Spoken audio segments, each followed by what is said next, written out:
Welcome to your favorite program දවසකට වතාවක් කතාවට රටාවක්. අද දවසේ පාඩමින් ඔයාලට කියලා දෙන්නේ කලකිරීමෙන් කියන වාක්‍ය රටාව සම්බන්ධව. ඒ නිසා සුපුරුදු විදිහටම පාඩමේ මුල ඉඳන් අවසානයේ දක්වා රැඳී ඉන්න ඔයාට මේ සියල්ල හොඳින් ග්‍රහණය කරගන්න හැකියාව ලැබෙනවා. එයා කලකිරීමෙන් මාත් එක්ක කතා කළේ. එයා කලකිරීමෙන් ගෙදරින් ගියේ. ඒගොල්ලෝ රට හැර යනවා කලකිරීමෙන්.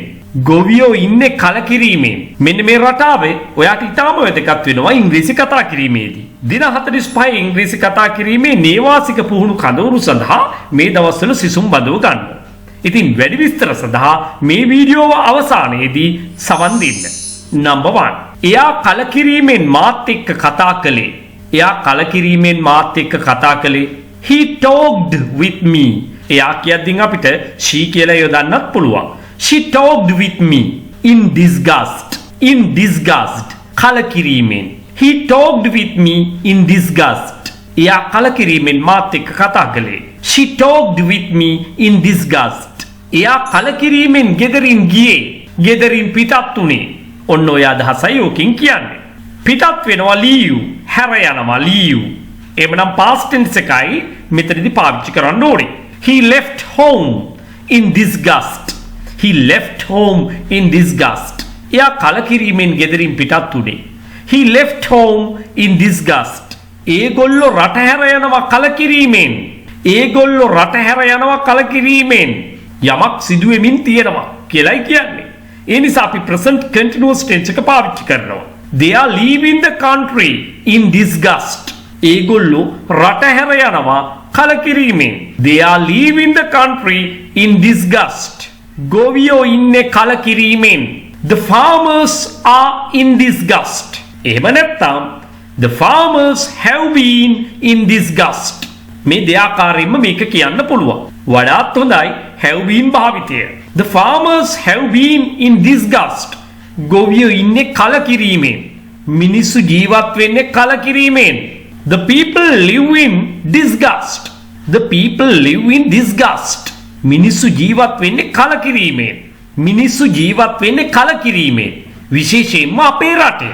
The people live in disgust, especially in our country. The people live in disgust, especially in our country.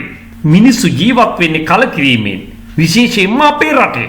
The people live in disgust, especially in our country. සේවකයෝ වැඩ කළේ කලකිරීමෙන්. සේවකයෝ. The employees worked in disgust. The employees worked in disgust. සේවකයෝ වැඩ කළේ කලකිරීමෙන්. ඇය ජීවත් වෙන්නේ කලකිරීමෙන්. She lives in disgust. She lives in disgust. ඇය ඉන්නේ කලකිරීමෙන්.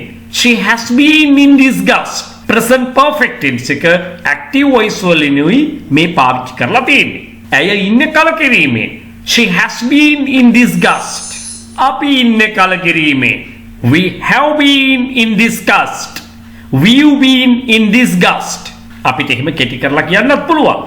We have been in disgust. අපි ඉන්නේ කලකිරීමෙන්. එහෙමනම් කලකිරීමෙන් ඉන්න එපා. මේක හුදෙක්ම වාක්‍ය රටාවක් පමණයි.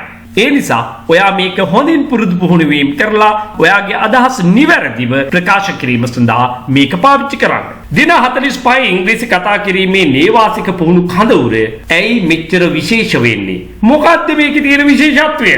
මේක තවත් එක්තරා පාඨමාලාවක්ද? නෑ. කොහෙත්ම නෑ.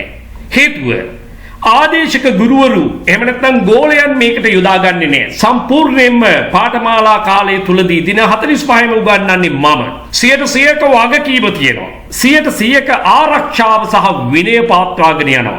කණ්ඩායමක් සඳහා උපරිම සිසුන් 20යි බඳව ගන්නේ. අන්න ඒ නිසාමයි විනය ආරක්ෂාව ඒ වගේම මේකේ ගුණාත්මක භාවය ඉහළින්ම පවත්වාගෙන යන්න හැකියාව ලැබිලා තියෙන්නේ. ඉංග්‍රීසි කතා කිරීම කටපාඩම් කරනවා වෙනුවට ඉංග්‍රීසි ව්‍යාකරණ සමග අවබෝධයෙන් යුතුව කතා කරන්න අනිවාර්යයෙන්ම උගන්වනවා. සිසුන් ටික දෙනෙක් ඉන්න නිසා ප්‍රතිඵල 100%ක්ම ඉහළින්ම පවත්වාගෙන යනවා.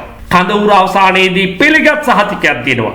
ආහාර පාන සියල්ල මේ ස්ථානයේම ලබා දෙනවා. මං කියවනේ පිරිස අඩු නිසා හැමදේම ගුණාත්මක බවින් ඉහළයි. දිනකට ඔයා ගෙවන්න ඕනේ රුපියල් 1666ක් පමණයි.